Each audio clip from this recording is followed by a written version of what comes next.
Welcome to news అడ్డా. ఉద్యోగులకు ప్రభుత్వం మరో గుడ్ న్యూస్. No waiting. ఇక నుంచి నేరుగా తెలంగాణ ప్రభుత్వం మరో కీలక నిర్ణయం ప్రకటించింది. తాజాగా సంక్రాంతి వేళ ఉద్యోగులకు ఒక డిఏ విడుదల చేసిన ప్రభుత్వం బకాయిల విషయంలో గతంలో ఇచ్చిన హామీకి కట్టుబడి నిధులను జమ చేస్తున్నట్లు వెల్లడించింది.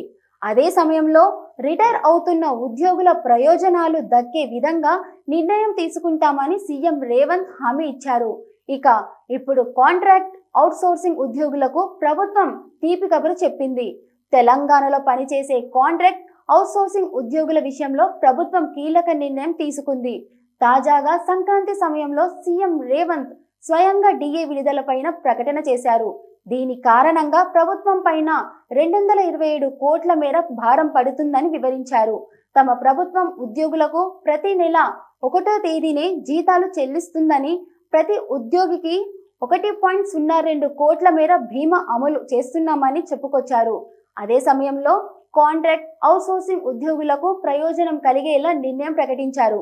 వారికి సైతం రెగ్యులర్గా ఉద్యోగుల తరహాలోనే నేరుగా ప్రతి నెల 1వ తేదీనే వారి బ్యాంక్ ఖాతాలో జీతాలు జమ కానున్నాయి.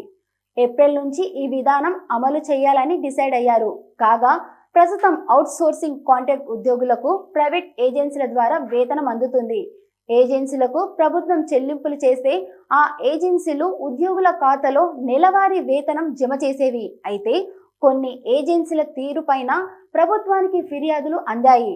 కొన్ని ఏజెన్సీలు అవుట్సోర్సింగ్ కాంట్రాక్ట్ ఉద్యోగులకు ఇచ్చే వేతనాల్లో కోత విధిస్తున్నాయి.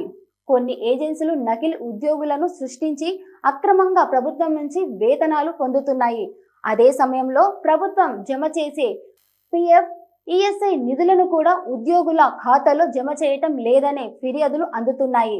దీంతో ఇలాంటి అక్రమాలకు ముగింపు పలికేందుకు ప్రభుత్వం తాజా నిర్ణయం తీసుకుంది.